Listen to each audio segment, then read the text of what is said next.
স্যারকে তার বক্তব্য প্রদানের জন্য বিনীত অনুরোধ জানাচ্ছি। মাননীয় পুলিশ কমিশনার স্যার।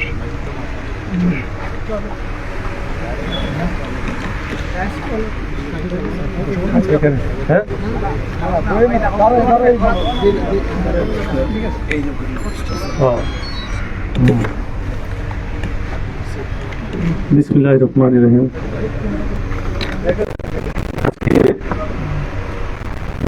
আমরা একটু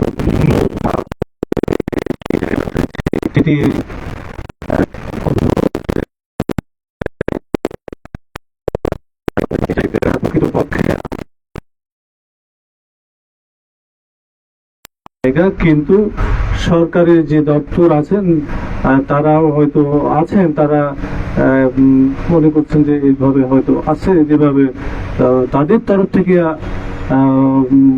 একটু স্লো উদ্যোগ মনে হলেও কিন্তু স্থানীয় যারা এখানে আমাদের গণ্যমান্য ব্যক্তি আছেন এখানে, তারা কিন্তু আমাদের কাছে বিষয়টা নিয়ে গেছেন যে এই এলাকায় বিভিন্ন রকমের অসামাজিক কার্যকলাপ হচ্ছে এবং এইখানে বসবাসের অনুপযোগী হয়ে গেছে।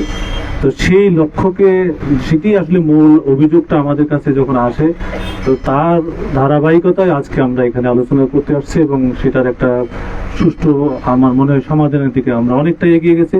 তো সেই জন্য আজকে যারা এখানে রাজনৈতিক নেতৃবৃন্দ আছেন, বিএনপি জামাতের তরফ থেকে এবং স্থানীয় যারা সুদীজন আছেন, সাংবাদিকবৃন্দ সহ আমাদের পুলিশের বিভিন্ন উচ্চ পর্যায়ের সকল পর্যায়ের পর্যায়ের প্রিয় সহকর্মীবৃন্দু, আমি সংক্ষেপে যদি এই বিষয়টার একটু আপনাদের দৃষ্টিপাত করতে চাচ্ছি যে এই জায়গাটির যখনই এখানে অসামাজিক কার্যকলাপ, এখানে গ্যাং রেপের কথা আমরা শুনেছি, এইখানে মাদকের কথা আমরা যখন শুনলাম, এবং এইখানে যারা ভদ্র সমাজ এখানে বসবাস করেন তারা এটাকে খুবই তাদের ছেলে মেয়ে বা সন্তান সন্ততি নিয়ে বসবাস করার জন্য তারা এই জায়গাটা তারা খুবই নির্যাতিত নিপীড়িত জায়গার মধ্যে ছিলেন। সেই প্রেক্ষাপটে তারা যখন আমাদের কাছে স্মারকলিপি দিলেন, আমরা জিনিসটা এটা আমাদের দেখার দায়িত্ব হিসাবে জনগণের জালমান নিরাপত্তার জন্যই তো আমরা এখানে আসছি। তো তারা কেন এই অবস্থার শিকার হচ্ছে, ভিতরে আমরা যখন এখানে এসে দেখলাম এই জায়গাটা, আপনারা এখানে দেখছেন এই যে ড্রিম সিটি, এই যে এখনো সাইনবোর্ড আছে, এই ড্রিম সিটি, এটা তো আসলে মানে কার ড্রিম সিটি, কার যে জায়গা, কার জায়গায় কে যে দখল করে আছে। আগে এই জায়গাটা তারা নিজের থেকে এই ভুয়া দলিল সৃজন করছে এবং ভুয়া দলিল সৃজনের মুখে যে প্রেক্ষাপট ছিল সেটি দেখা গেল যে তারা একটা সুদূর প্রসারী পরিকল্পনা করে দীর্ঘদিন ধরে এটি কিন্তু চেষ্টা করছে। সেটা 2006 সালে, তারা চিন্তা করা যায় 2006 সালে জালিয়াতির মাধ্যমে কার ছেলেকে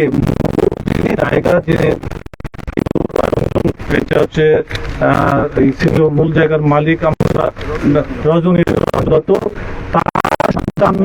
তার যে তিন সন্তানের মধ্যে এই আমাদের যিনি বললেন ওনার ভাই একজনকে এক সন্তান বানানো হয়েছে এবং তার নাম দিয়ে এনআইডি তৈরি করা হয়েছে। তা আমরা খুঁজতে এই এনআইডি যখন ইলেকশন কমিশনের ওই পার্টটা আমাদের কাছে নিলাম যে অ্যাড্রেসটা কোথায়, এই অ্যাড্রেসে খুঁজে দেখি যে বালাগঞ্জে তার একটা অ্যাড্রেস আছে, বালাগঞ্জের এটা উমেরগাঁও, হ্যাঁ না, উমেরগাঁও।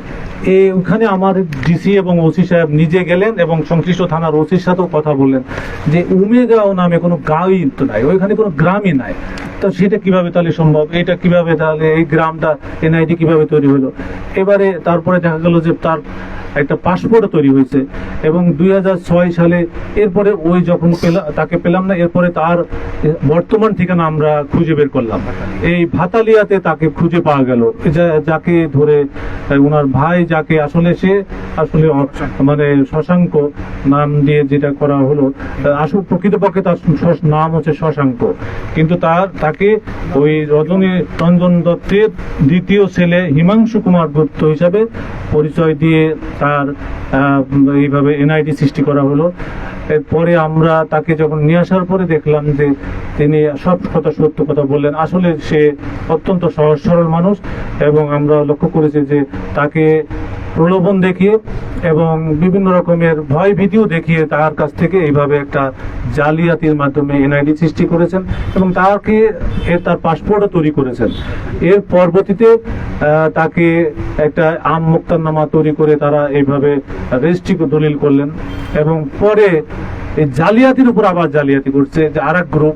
তারা দেখা যাচ্ছে যে এই যে বর্তমান যে ড্রিম সিটি যারা করতে আসছিলেন এরা দেখা যাচ্ছে যে এই তারা আনোয়ার হোসেন আনা, তারা আবার ওই এনআইডিটার একটা কপি ছিল, সেই কপিটা ধরে ওই কপিতে তার এই সাক্ষ্যটাও তার না।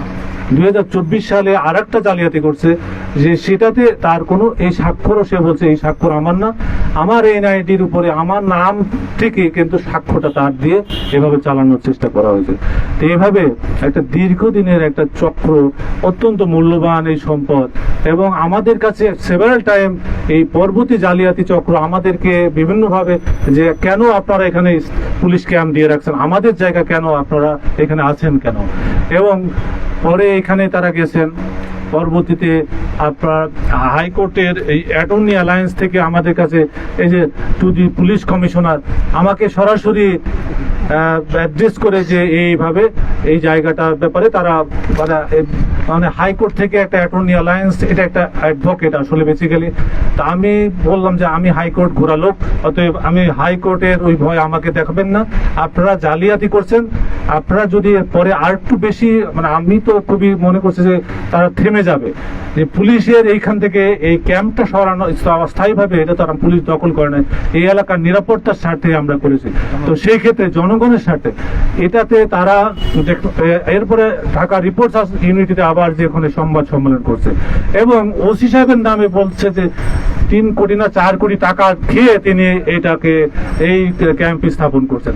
তা এটা তো মানে কত বড়, মানে তারা এর মধ্যে একজন বলতে নাই মিডিয়ার একজন লোকও কিন্তু আমাকে এসে জিজ্ঞাসা করছে এবং তারাও এটা একটু নিয়ত, সবাই তো সমান না। তো এইভাবে তারা বিভিন্ন একটা চক্র মিলিয়ে এটাকে যাতে করে ভোগ দখল করতে পারে অবৈধভাবে সেই অপচেষ্টা কিন্তু করেছে। এরপরে আমরা যখন খুঁজে এই অবস্থা পেলাম, আমার মনে হয় এখন সত্য উদ্ঘাটিত হয়ে গেছে। প্রকৃত যে জায়গা সরকারের জায়গা সরকারের কাছেই থাকবে, সেটাই স্বাভাবিক। পরবর্তীতে এটা সরকার থেকে তরফ থেকে যিনি দায়িত্ব পাবেন তিনি ইয়ে করবেন।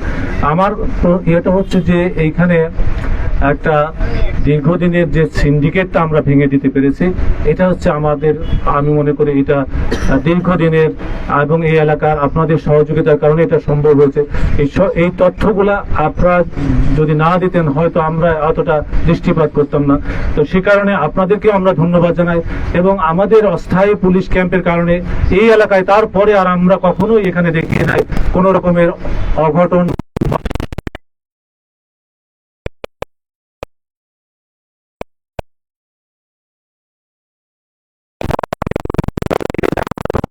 করতে চাই আমরা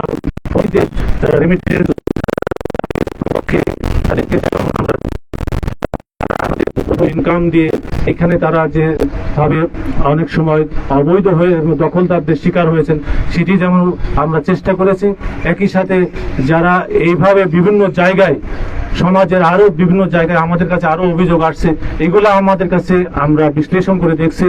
তা আমরা এর আগেও বলেছি যে যেভাবেই অবৈধ দখলদার হন না কেন আমাদের অনুরোধ থাকবে আবারও যে আপনারা নিজের থেকে দায়িত্বশীল হয়ে যদি সরে যান তাহলে ভালো, অন্যথায় যারা এই ধরনের অপরাধী কর্মকাণ্ডের সাথে জড়িত হয়ে বিভিন্ন রকমের অপতৎপরা করছেন, দখলবাজি করেন, চাঁদাবাজি করেন, মাদকের সাথে যেভাবে থাকেন না কেন আমরা অত্যন্ত স্পষ্টভাবে বলতে পারি যে যেই হোক না কেন, এবং বর্তমান যিনি যারা এখানে আছেন আমাদের আমরা বলবো অত্যন্ত তারাও চায় এই এলাকার শান্তি শৃঙ্খলার স্বার্থে যে কোনো অপরাধী সে যেই হোক না কেন যেন কোনো দলের প্রশ্রয় আশ্রয় তারা আসলে পান না।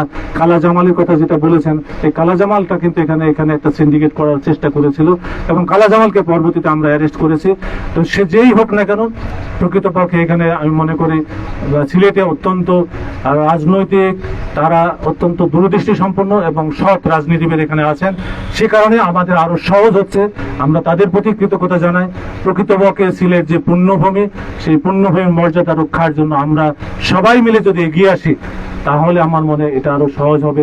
আমরা আপনাদের কাছে আবারও কৃতজ্ঞতা জানাই যে আপনারা বিভিন্ন বিষয়ে আমাদেরকে গোপনে তথ্য দিয়ে সহযোগিতা করছেন বলে এই কাজটি আসলে আমাদের কাছে সহজ হচ্ছে। আমরা আগামী দিনে একসাথে যে কোনো অন্যায়ের বিরুদ্ধে শক্তভাবে আমরা কাজ করব, সেটি হবে আমাদের শপথ, যাতে করে আমরা এইখানে হোটেলে অন্যায় কাজ হলো, কিন্তু আমরা অনেকগুলো অপারেশন করেছি এবং ভুয়া যারা এখানে জাল আপনার এখানে বিভিন্ন রকমের জোয়ারুদের বিভিন্ন আখড়া কিন্তু আমরা ভেঙে দিয়েছি এবং এইখানে ভঙ্গারি যারা আছে এই ভঙ্গারিদেরও কিন্তু আমরা শক্ত ব্যবস্থায় দিয়েছি। আমরা এটুকু বলতে পারি, বর্তমান পুলিশ প্রশাসন আপনাদের জনগণের সেবার জন্য আমরা একসাথে কাজ করছি। এক্ষেত্রে যদি আমাদের কোনো সদস্য ভুল করে, মেহরবানি করে আমাদেরকে একটু যদি বলেন, আমরা অবশ্যই সেটাও তদন্ত করে খতিয়ে দেখব। কোনো অন্যায়কারী অবৈধভাবে বা কোনো রকমের বিশৃঙ্খল পরিবেশ সৃষ্টিকারী সে যেই হোক না কেন, আমরাও তাদেরকে ভালো পথে ফিরে আসার জন্য অনুরোধ করব। আর যদি না ফিরেন, তাহলে আইন তার আইনের গতিতে চলবে, সে যেই হন না কেন। এটাই হচ্ছে আমরা এই আজকের এই সমাবেশের মধ্য দিয়ে বলে যেতে চাই। আমরা আশা করি আরো আগামী দিন যাতে আমাদের যে প্রকৃতপক্ষে যে কারণে আজকে যে দেশে একটা সুন্দর একটা সমাজ গড়ার সুযোগ এসেছে, সেটা যেন আমরা সবাই মিলে কাজে লাগাই। আপনাদের সকলকে আমি ধন্যবাদ দিয়ে আবারও যদি যে কোনো বিষয়ে যদি কোনো প্রশ্ন থাকে আমাকে বলতে পারেন, আমি বলবো।